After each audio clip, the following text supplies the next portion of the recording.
Richard. Chaka, thank you for 3 thoughtful and considered presentations.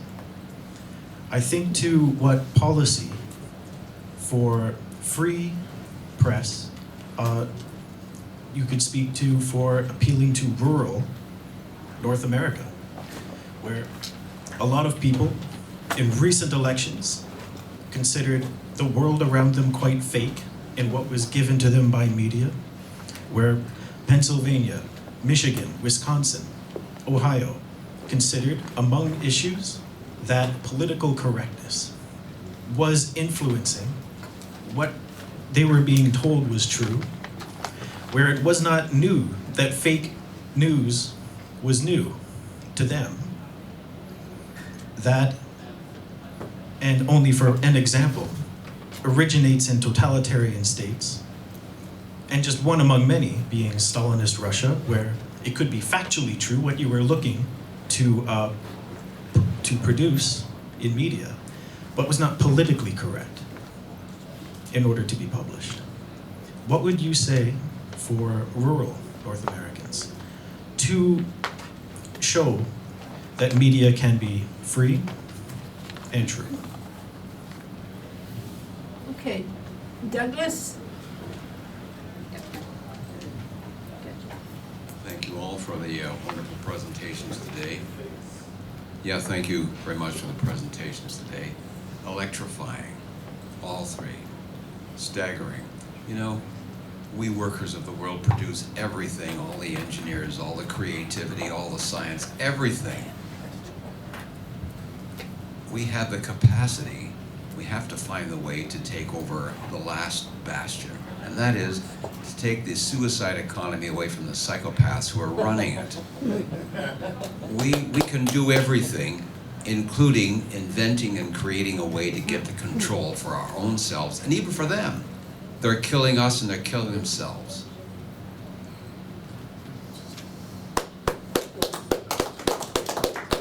Okay, Errol? Yeah. Sister? Errol? Oh, she's coming to the microphone. Okay, sorry. Well, powerful words, no doubt about that. So to Jeff, I've been in the peace movement for a long time, but people, as Kofi Annan or somebody said, humanity is sleepwalking to extinction. So what more can we do? What more can we do? Thank you. Wake them up, wake them up. Okay, Sunny?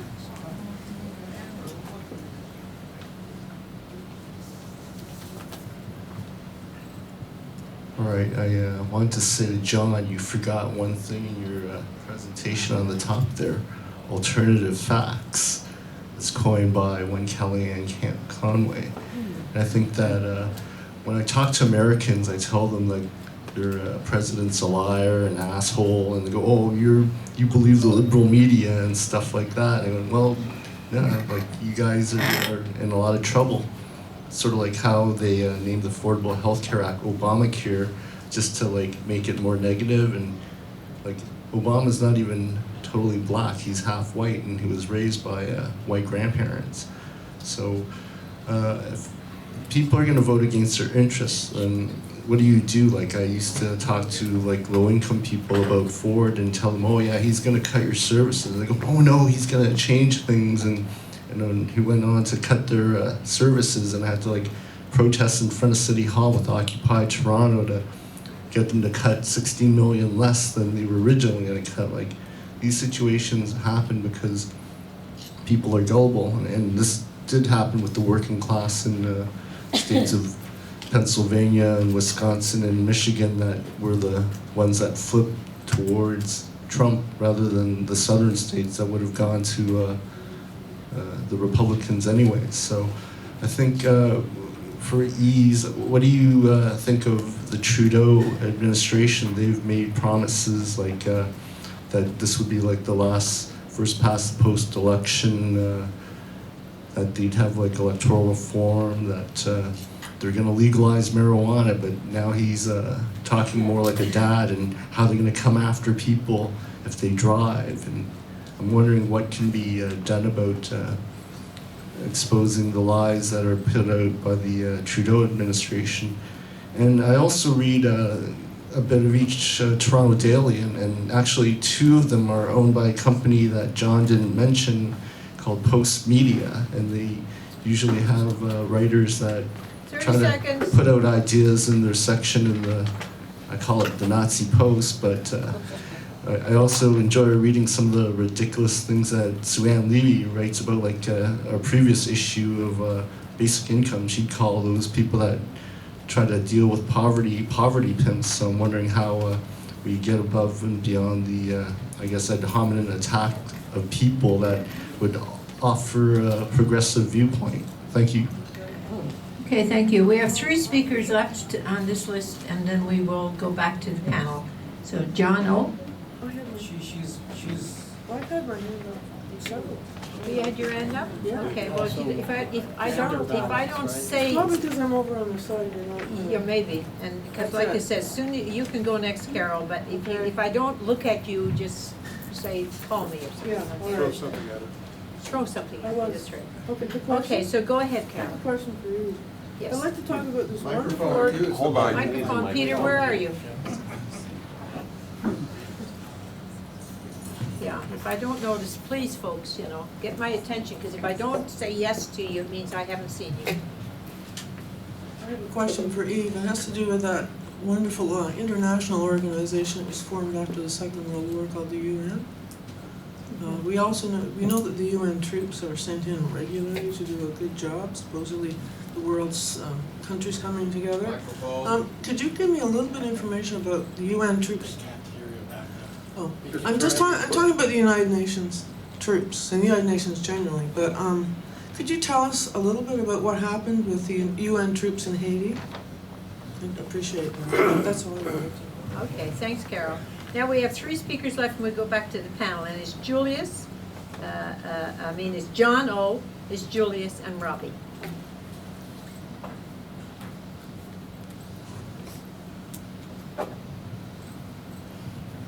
Okay, I've got 3 non-rhetorical questions for a change. Eve, for you, please.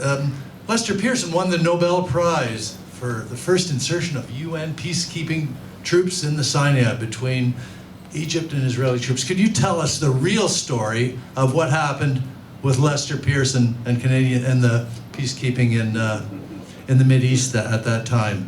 For John Wunderlich, I wonder if you could extrapolate a little on any ideas you might have on right-wing think tanks and their role in producing false news. The Fraser Institute, Rand Institute, the Creationist Institute. What role do they play? And for Jeff, you had a lot of countries, but you didn't hit all 115 of them, all of them, but there are 4 that I picked out that you missed that you could talk about, and that is interventions in Panama, Chile, Philippines, and the Dominican Republic. So there's another 4 for you could talk about.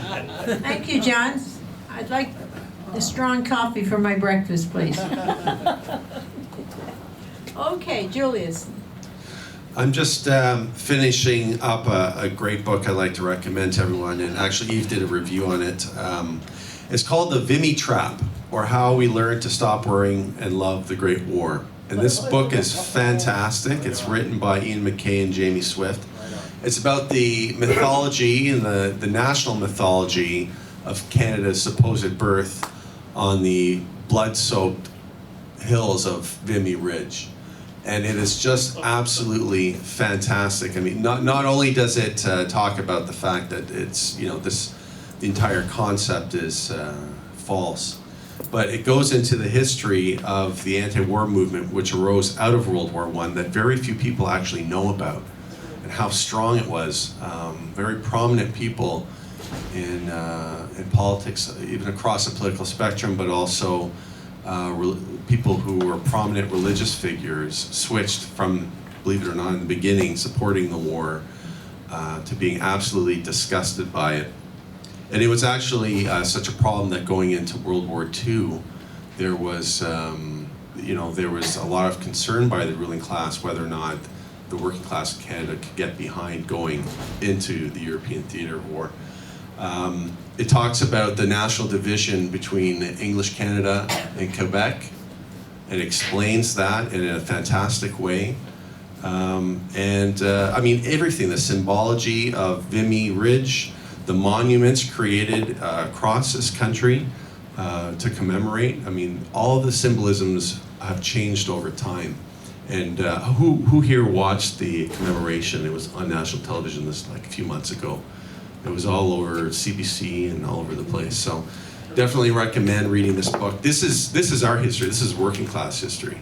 This is a history that you don't, you know, that we're not taught, that doesn't really exist. So check this book out. Unfortunately, we don't have any for sale, but you can get them online. You can get them in bookstores. And check out Working Class History with the other books. I saw somebody pick up a copy of The Hidden History of Zionism. It's a great book for those who want to learn more about that. Okay, that's about it. Robbie.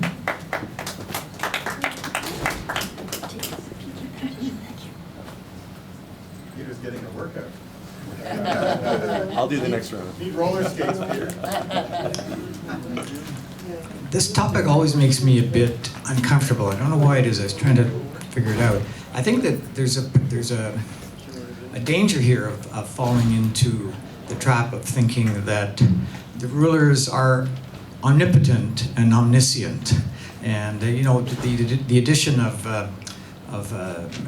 computer technology tends to reinforce that tendency on the left, which the bad side of that is, I mean, there's some truth to it, but the bad side of it is that it reinforces our sense of powerlessness. So I'm interested in just querying the panel members. What are the weaknesses or the vulnerabilities of the ruling class in terms of enforcing their narrative? Because I can see lots of ways in which it is less credible now than it was, 60 years ago when I was younger, and periodically it becomes discredited in quite a major way. For instance, in the Iraq War, despite the lies, despite control over the media, including the liberal media. The New York Times closed ranks on that. But, nevertheless, the perception of most people is that war was founded on a lie. And that's the reason hundreds of thousands came out. Well, unfortunately, we don't have those kind of masses in the streets right now around Syria or many other issues. But that's the ups and downs of the class struggle. So I just want to throw this out. Our job is not just to emphasize the tremendous power to shape a narrative and distort and lie on the part of the rulers, but also to figure out what are the weaknesses and vulnerabilities of their power to do that, and how much is it beginning to fray at the edges, if not develop some deep fissures in it. Okay, thank you. We still have speakers on the list, but I'm going to go back to the panel now, and I'm going to give them up to 7 minutes each. I know it's not a lot of time, but I'm sure there's going to be more questions, and we want to have a break for dinner as well. So, up to 7 minutes each. I respectfully ask all of our panelists to stay within the time limit, and we're going to start with Eve, and then go to Jeff, and then to John. Very briefly on the Trudeau, I think Trudeau is clearly heavy on sort of decent rhetoric and light on policies that we would want to see. So I think that there's obviously lots to talk about there that I'm not going to get into. In terms of the UN in Haiti, very specifically, so the UN mission in Haiti was the outgrowth of the 2004 coup. So French, Canadian, American troops invade. In the case of American troops, physically kidnapped the elected president, dump him in the Central African Republic. And then they quickly, previous to that, the elected Haitian government, there was a U.S.-backed, Canadian to a lesser extent backed rebel force that was attacking the elected government. The Haitian government had called for a UN force to stabilize the country because there's no military. One of the good things that Aristide did was he got rid of the military that Americans had created during the U.S. occupation, 1915 to 1934. So there was a UN, so the foreign troops became part of this UN mission, which was basically oversaw the occupation. Canadian troops stayed for 6 months. Then Brazilians took over the military. Canadians were in charge of the policing component of the UN mission for quite a while. And it basically backed up massacres in the slum neighborhoods, right? Massacres in Cité Soleil, the most impoverished neighborhood. That was strong bastion of support for the elected government. And this video, Kevin Pina, the American journalist, has a movie about all this. You see people literally dying on camera because they've just been shot by UN troops. Really horrible stuff. And UN force also brought cholera into Haiti, right? They're just complete disregard. They just let their waste into a river where people drank from, led to cholera in Haiti. 10,000 people died because of the cholera. Even after they brought cholera into the country, they continued to just dispose of their waste in ways that were just complete disregard for Haitian life. And it all flows from the basic premise of what the policy was. The policy was we don't like this government in place, and we're going to get rid of this government, and we're going to impose our policies, and the UN just became a tool of that policy. And on the left in Canada, there's a lot of people who talk about the UN as the sort of what we want. We want more UN peacekeeping, but there are some instances where UN peacekeeping, like 56 example in Egypt is a somewhat complicated example of this, where the effect was benevolent, or the effect was generally positive, the intent wasn't. But there's 3 instances of Canada's involvement in UN forces where it's clearly is a tool of imperialism. Haiti, 2004. The Congo, where Canadian through the UN were heavily involved in the assassination of Patrice Lumumba, the independence leader. And in the case of the UN mission in Korea between 1950 and 1953, there were thousands of 27,000 Canadian troops that fought there. And obviously that war led to millions of people being killed. And Kosovo. So there are, the UN force UN is, generally the UN would be better than U.S. imperialism. If you just, a blanket statement, if their option is U.S. imperialism or the UN, I would choose the UN. But the world's much more complicated than that. And just because it's called UN doesn't necessarily make it good. In the case of 56 in Egypt, basically Britain, France, and Israel invade Egypt. They do it for imperial reasons. Israel does it because they want to weaken a neighbor. They do it because the French are angry with Nasser's support for the Algerian independence. The British are troubled by the Suez.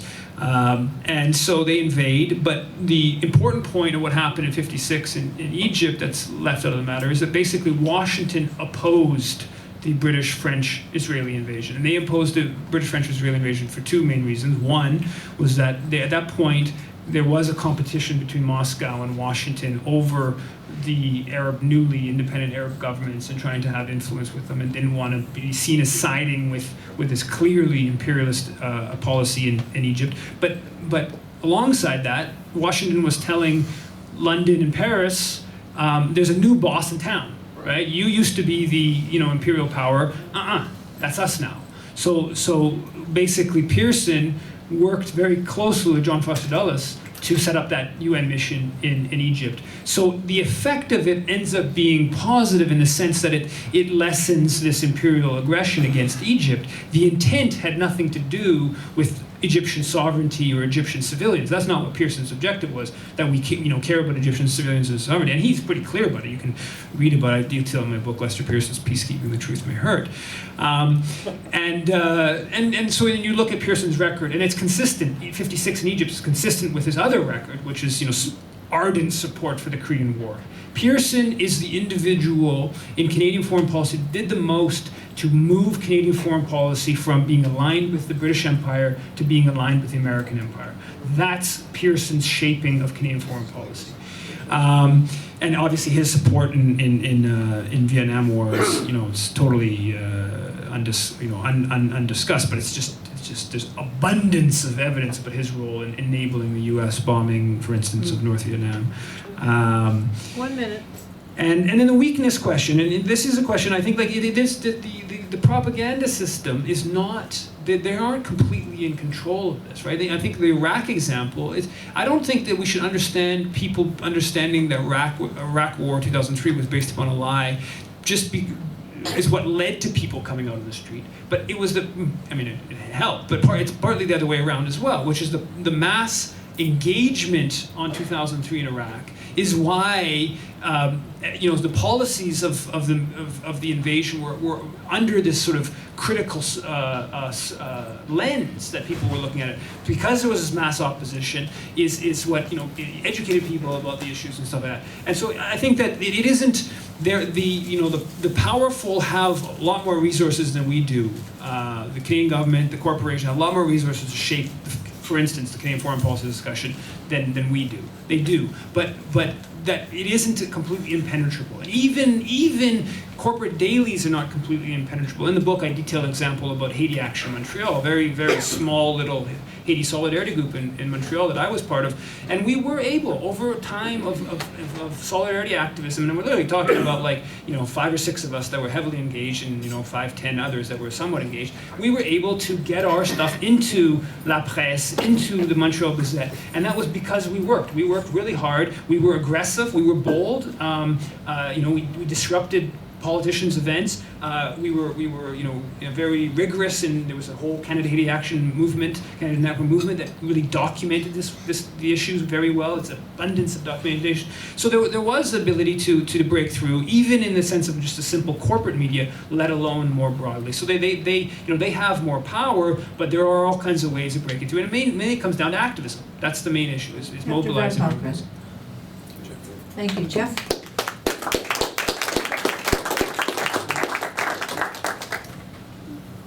Great questions.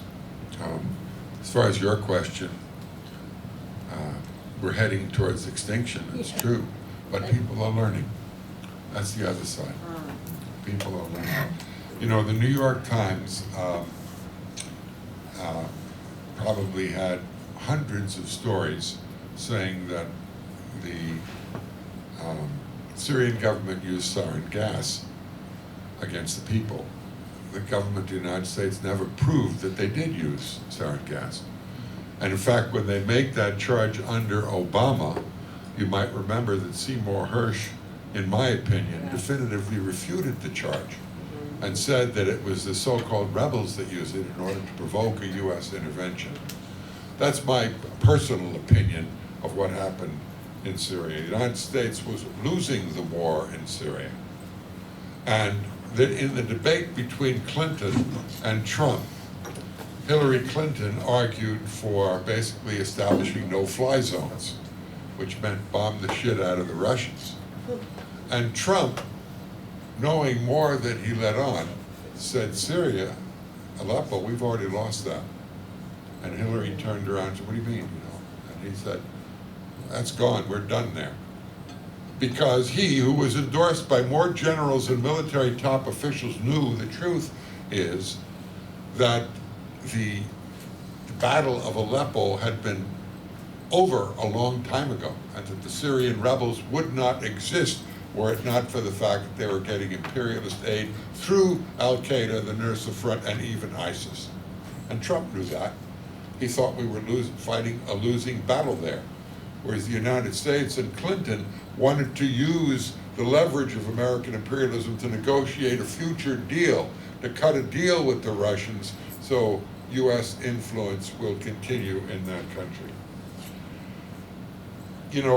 I can't talk about the 5 countries you mentioned, John, but the last one I got to ask the audience, people of my age, what was the rationale that the U.S. government gave for invading the Dominican Republic in 1954? I'll give a big hug to one person who can say the official rationale. Faulty election. What? Faulty election. Non-democratic election, they claim.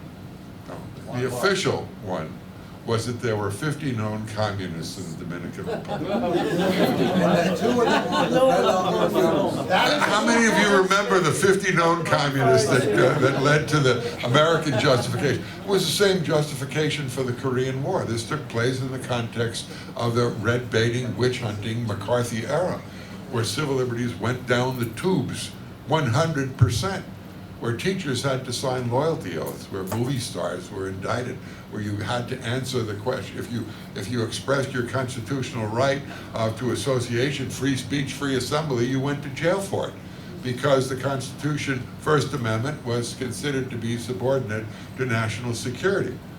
So these wars took place, Guatemala and the other silent war that killed 400,000 people. Che Guevara was radicalized because he went through there. If you saw the bicycle, movie. On the Ukraine, we've written widely, and we have a pamphlet that back there I wrote on the Ukraine.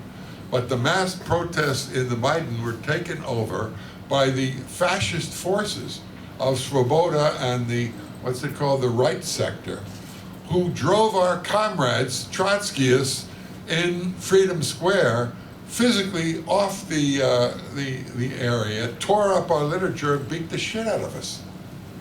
They said, this is not socialist. And when, Yanukovych was accused of shooting down people in the Maidan Square, the top U.S. advisors who had intercepted the communications of, what was the country they got it from? One of the Balkan nations, Estonia, Latvia. The Estonian, representative, he captured the communications and said the fascists were the ones that shot the people in order to justify the coup against the elected government of Yanukovych. And they set up a fascist-led government, which the United States backed. John McCain went there and spoke on the platform in the Maidan of the fascist party, Svoboda.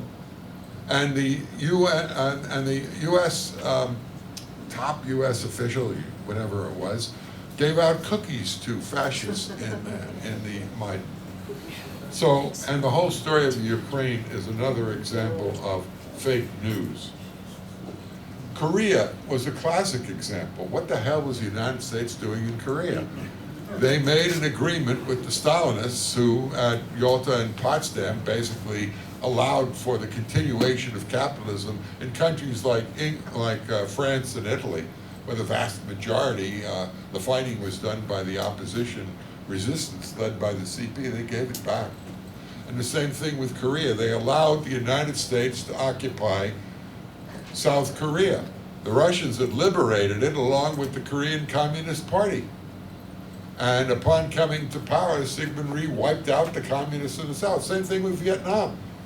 The agreement in Vietnam was that the United States, with the Russians, was the Stalinist regime allowed for the continuation of capitalism in that country, and provided the French couldn't, it was formerly their colony, they turned over the mandate to the British, and the British went in and wiped out the forces of Ho Chi Minh. And that started the war when British imperialism took over the role of the Americans. You don't hear about this because it was buried during most of the McCarthy era. Robbie asked the key question. 1 minute. And that is this emphasis on the role of U.S. imperialism so strong that it demoralizes the hell out of people and leads us to believe that you can't win. In a certain twisted sense, every newspaper in the United States, every newspaper in the United States supported Hillary Clinton. And Trump won the election. Hillary spent $1.3 billion, Trump only $950 million on the election. He won in a twisted reflection of the hatred of the mass of American people for the injustices perpetrated on them by the Democratic Party. The New York Times did a survey of registered Democrats, and they found out 56% of registered Democrats prefer socialism over capitalism. 49%, and then the number went over, a majority of youth under 30 think that socialism is a more egalitarian system than capitalism. So those are some real statistics. 40% of the American people want a third party that represents them, not the Democrats and Republicans. So there is a deep discontent, but it hasn't found a way to crystallize in a fighting anti-capitalist way yet. Although you saw the hundreds of thousands, millions, 4 million people out for women's rights the day after Inauguration Day. That was the most powerful demonstration in the history of the feminist movement among the world. And then for the environment, for immigrant rights, people stood up in solidarity. So there's a deep residue of working class hatred against the injustices to their everyday lives. They say the unemployment rate in the United States is the lowest ever. The real unemployment rate is the highest ever, because they Jeff, you stopped gotta wrap counting up, the please. figures. So, just 30 seconds and I'll be done. They stopped counting the people who One. stopped looking for work, part-time people, minimum wage workers, and all the others. There's a deep crisis in American capitalism, and the working people are going to find a way to fight it in an organized way, and that begins with a revolutionary party deeply sinking roots in the working class struggles and recruiting the initial cadre to lead the future struggles. Thank you, Jeff. John.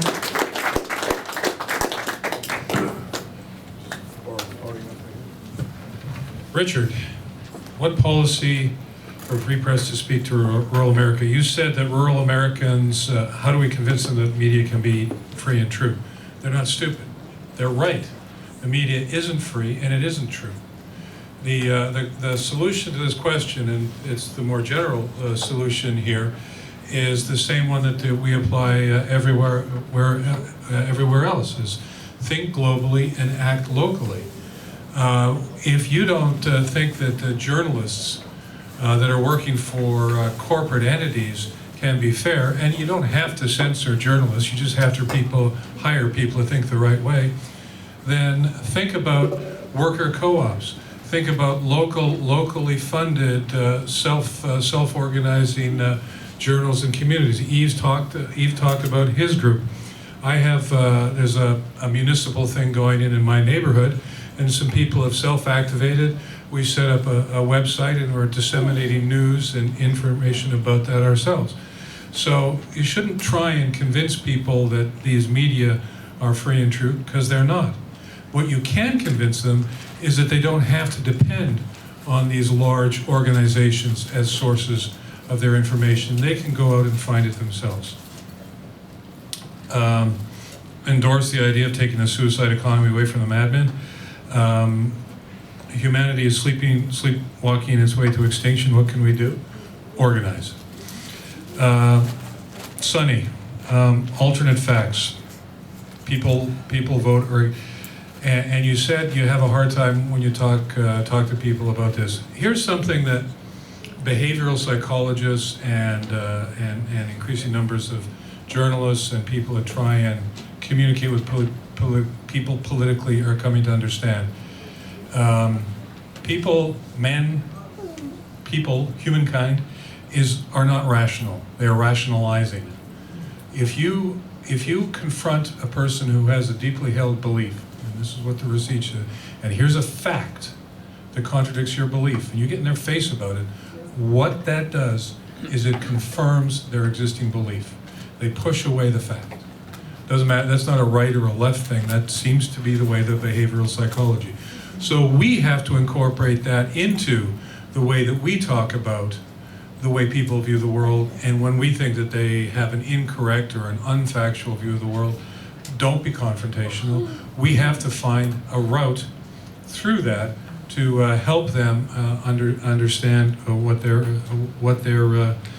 their solution is. What do I think of the Trudeau administration? Not much. In addition to failing on electoral reform and dope, I'd add C-51 and the complete failure to do anything so far on that. I would, on the post-media, I didn't talk about Breitbart either. I mean, that's the capitalist class talking to itself and wanking off in the corner. I just don't care. The role of right-wing think tanks in fake news. I think the worst is the way, especially on things like what did Trump call it, the Clinton News Network, CNN, how regularly people from right-wing think tanks or who are paid by lobby groups or whose sources of income are very, very much should be disclosed, are presented as objective political commentators, and the kinds of disclosure in the mainstream media, the role of the right-wing think tanks is, I think, just in reinforcing the cultural hegemonic view of how things are, which goes back to what I was talking about in terms of the commodification of your social relations, because one of the other things that research shows is that when you think you're being watched, or when you think you're being observed, you start to self-censor. You start to think about what you're saying. And in a world of increasing perceived surveillance, it becomes harder and harder for people to break away and speak about opinions outside of the mainstream. Julie, she talked about the Vimy trap. I'd recommend, there's a book that came out in the 1920s by a Canadian about the Canadian War experience called Generals Die in Bed. I bought it. I actually bought And it. it's a terrific. I forgot the author's name right now, but he was at the time compared to Hemingway in literary circles. And he tells a story of boys going to from Saskatchewan, I think, or going to camp, and the working class experience in the war. And I think you get an idea of what his view is from the title of the book, Generals Die in Bed. On World War I mean, Eve talked about censorship in World War I, and I did some work on that. The chief press censor in World War I, the fellow that he was talking about, a guy named Ernest John Chambers, who was gentleman usher of the Black Rod in the Senate, the guy who pounds on the rod, also a former colonel in the Northwest Expedition involved in the extermination of the Métis, and the dissolution of the Métis government in Manitoba. We have a long history of racist oppression and genocide that we have yet to come to terms with. I'm incensed that we have a Truth and Reconciliation Commission, because when that happened in South Africa, at least nominally, there was a change in power, and the blacks had taken power. I don't see that happening with the natives here. I think a big element of the Truth and Reconciliation is, in fact, fake news to cover up the ongoing oppression of natives in Canada. Yeah, it should make you uncomfortable, Robbie. The rulers aren't omniscient, and especially tech. But there are ways through. When I was talking about earlier, organizing, I think that's the route through is to not use, to the extent that you can when you're organizing. Don't use Facebook, don't use Google, don't use the tools of capital. But there are technology tools. There are groups. There's a look up the Tactical Technology Collective, which is a group in Berlin that has produced a lot of tools and things for people to use to organize and protect themselves, human rights workers, NGO workers. There's a there's a open source software called Lumio that enables groups to self-organize and achieve consensus and vote. There's tools for anonymity. There's tools for organizing. So the ability to empower yourself to organize is out there using the technology. Just don't use the technology of the capitalists. I'll leave you with this. This is maybe discouraging, but again, referring back to Anna, when she was living under the Stalinist regime, everybody knew that when they were reading the mainstream press of the ruling class, that they were being lied to. And what happened was that at the homes and workplaces of people under that regime, there was active political discussion and awareness of what was going on. One of the most stunning things about her coming to this so-called democracy after the usual shock in the late 70s and early 80s of finding grocery stores was the fact that she was told, we don't talk about politics. We don't talk about religion. None of these things are talked about. And everybody around her believes that they're being told the truth in the Tor Star and the National Post and the Globe and Mail. And that's the tale of cultural hegemony, and that's why we have to organize our own information resources to, as Jeff said, organize within because just as in production, the seeds of information destruction are also within the structures that we have today.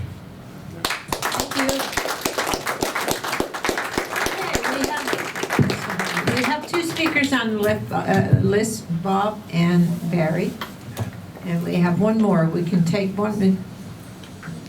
Okay, so we got 4 speakers. That's all we can do. And we got to come back to the panel because it's almost 6 o'clock. The next session is at 7, and I don't know about anybody else, but I need a break. So, Yeah, Bob. okay. Just a kind of response to Robbie. I'll give a story.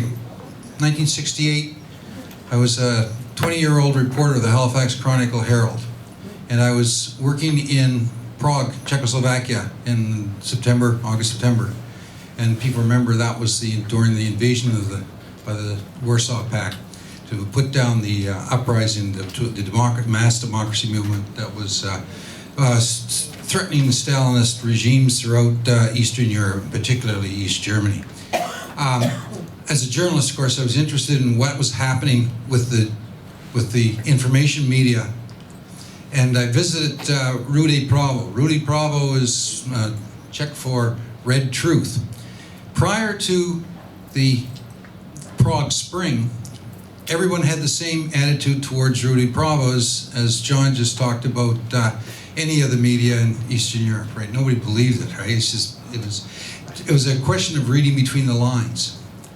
But after the spring, what happened is that the journalists themselves and the printers and those involved in the production of news, because they were part of the social movement, threw the editors and the bureaucrats out of and the censor, particularly the censor, the CP censors, they threw them out of Rudy Pravo and began to print what they saw as the news and what was reflected in the social movements which took place during the spring. And of course, and what happened to the readership? It tripled. It went from about 250,000 copies up to 750,000 copies in about a month and a half. Because all of a sudden, people are realizing that what the press was printing was reflected in their actual daily experience. The point of that little story is that in order to get a free press, in order to have a free flow of information, there has to be an active and engaged social movement and citizenry, which I think John is alluding to in terms of self-activating at the local level. But in terms of national media conglomerates, we have to look, as socialists, we have to look as politicians to, in fact, go after those who produce the news and encourage them to, in fact, be part of the social revolution that's coming. Thank you. Barry's next. 3 minutes, Barry. 3 minutes. 3.5 minutes, thank you. No, 3. 2.5 minutes. John, Eves, and Jeff, what a terrific job. Great work that you're doing. Really, you have our full support. And thanks for bringing the extra books, Eve. I don't know if you mentioned the Canadian Citizenship Guide. I know you've written about it, Eve. But that's Harper's fake history. You talk about fake news. Well, past news is history. And it talked about the ennobling image of, Canadian military might in the War of 1812, and how that should inform the aspirations of citizens going into the future. And to that you can add Vimy Ridge, a disastrous bloodbath for 200 meters of beachfront property in France. Well, Trudeau gets rid of the Harper excesses in terms of fake history, but he just funds the mining corporations. So how can you tell when Justin Trudeau is lying? When he moves his lips. So Errol asks, well, what can we do about this situation? I don't feel disempowered. We can do. We can do by looking at what we have done. Socialist Action is just a handful of revolutionaries across this great big country. And we launched a campaign about 10 years ago to demand Canada out of Afghanistan. And we took that campaign into the unions and into the NDP. And in Quebec City at the NDP Federal Convention, we led and fought and won the policy of Canada out of Afghanistan. And after that convention, Jack Layton became known as Taliban Jack. So we had some responsibility for that moniker. And that's where you got to take the fights. You got to take the fights into the working class organizations. Boycott, divestment, sanctions against the Zionist apartheid state. We carried that fight into CUPW. Elizabeth made the speech that led off the debate that won the vote in the Postal Workers Union on that question. And likewise, we collaborated with socialists in CUPE Ontario and other unions And now that position is becoming very, very popular across the labor movement. What are we fighting for today? Canada out of NATO, Canadian troops out of Ukraine, Poland, and Latvia. There's a new Cold War that is stretching from the Baltic countries right through and down to the Persian Gulf. And it threatens civilization. Because if that Cold War goes hot, it's all over, my friends. It's all over. We've got to stop that. We've got to disarm the war makers. We don't support Macron or Le Pen. We don't support the European Union or CETA or NAFTA. As socialist workers, we fight for fair trade, not free trade. It's not free, it's a farce, it's a lie. That's one of the big fakeries going on in the world today. ALBA is a positive example of what we strive for. We're ordinary people through popular governments trade goods for goods and services for services. But ALBA is very small in scope. We strive for peace with social justice. It requires that we put the professional liars, the fake news establishment, and capitalism in general out of business. When you take profit out of politics, you take profit out of the media, the truth will emerge and light the way to freedom. Join us, and we'll get there sooner than later.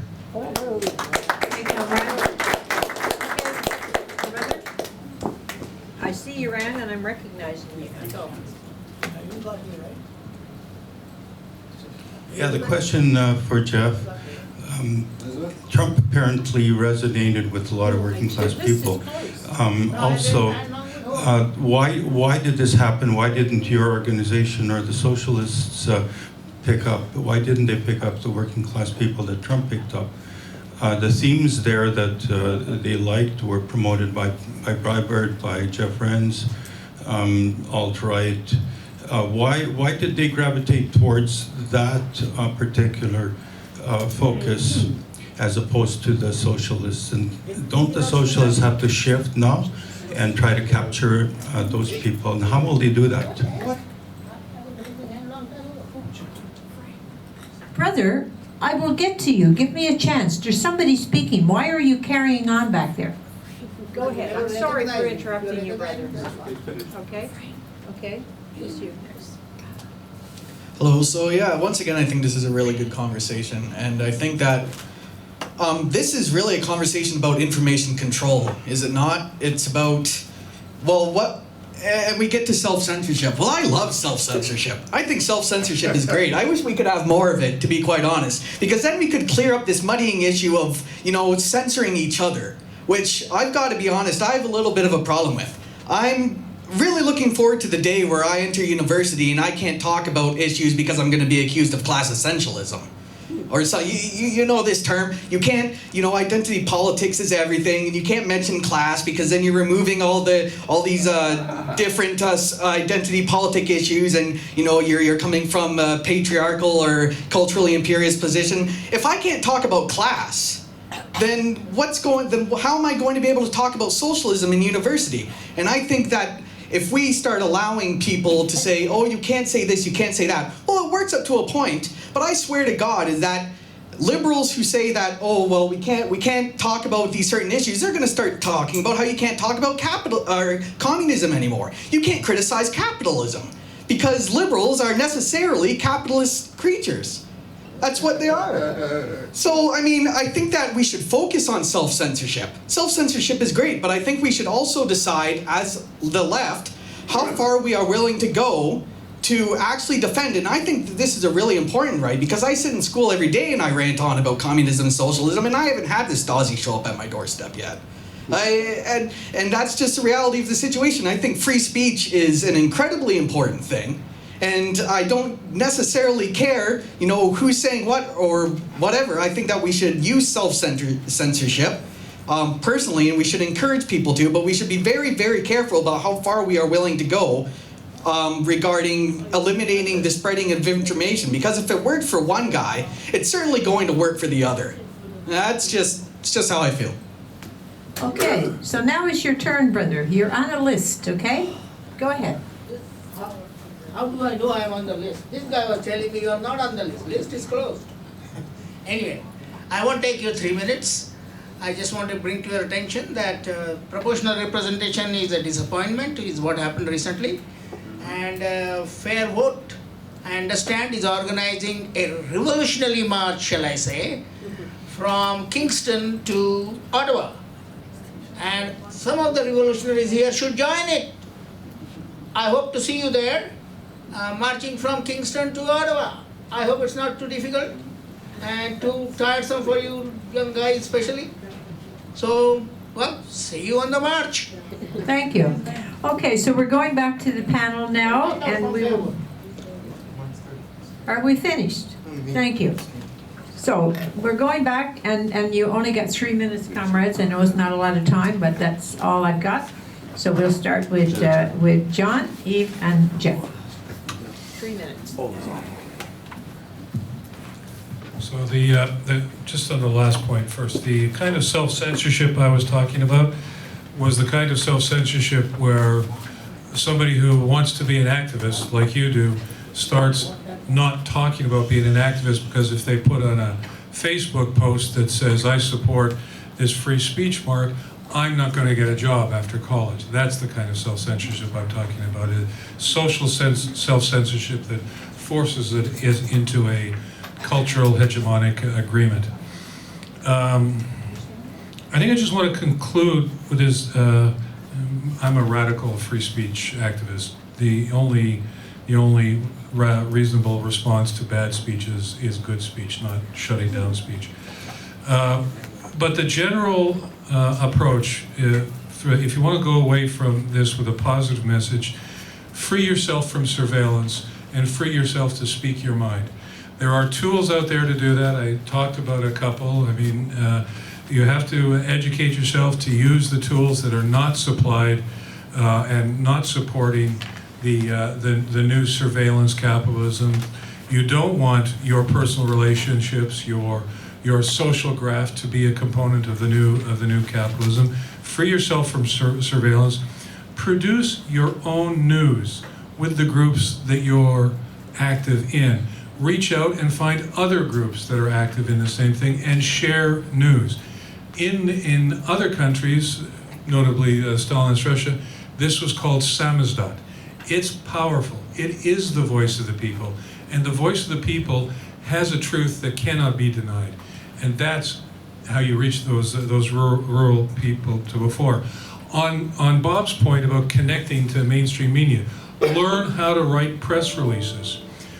Journalists in busy press rooms, especially with diminishing returns, are busy and lazy. If they get a good, well-written press release, that's what goes in the news. That's why all those people that Eve talked about, all those organizations, have all these PR flags, so that they can take the job away from, make it easier for journalists to produce a properly written, looks like journalism piece. Learn how to write a press release, work your contacts, work your organization, and put yourself forward. That's how we beat this thing. Thank you, Johnny.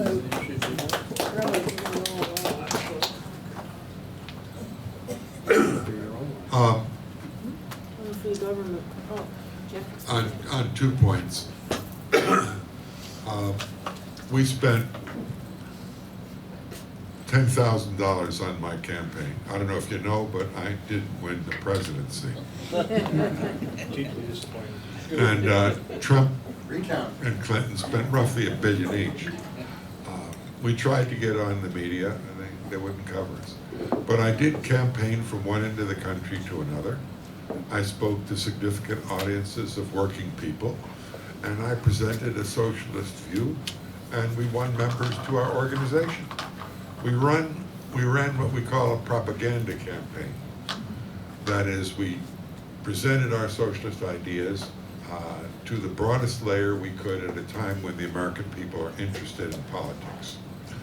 Trump won more, in my opinion, because of the disgust with Hillary Clinton on all fronts that he did on his own program. He seemed to be anti-establishment in a similar way that Bernie Sanders was anti-establishment, but both supported capitalism, with Bernie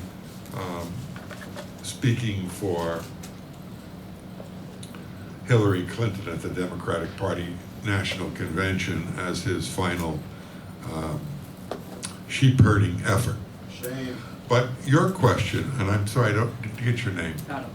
Adam's question is a fascinating question.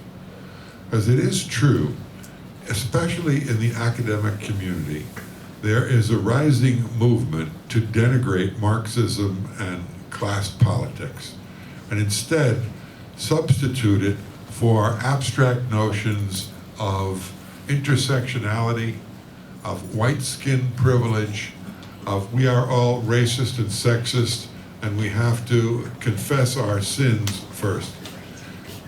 Frankly, it's time that we socialists wrote widely and deeply on that question. In my opinion, most of this, although there's a grain of truth in everything, most of this subordinates organizing working class people to fight against their own oppression and turns us inward to attack each other rather than unify each other. Rather than unifying the broad movement of all the oppressed, it seeks to divide them by forcing the participants to deal with their own racism, sexism, homophobia, and so on. I went to a meeting. 30 seconds. I don't have 30 seconds, so let's you and I talk about that privately. But that subject needs a lot of work, and I'm very proud to know a young person who has the guts to stand up and say what they think and defend the unity of the entire working class as a necessity while not denigrating the struggles of women and all of the oppressed for their liberation and equality. The two are inseparable. Thank you, comrade. Oh, I didn't have anything more to say. Oh, sorry. Well, thank you, brother. Best intervention yet. Oh, yeah, that's a great intervention. No, just joking. Okay, folks, the next session, of course, it's at 7 o'clock, and try to be here on time if you can. And especially a thank you to our panel. Yes, it was a great panel. And thank you very much, Eve, and for writing those wonderful books and for bringing books to us. Okay, so see you all at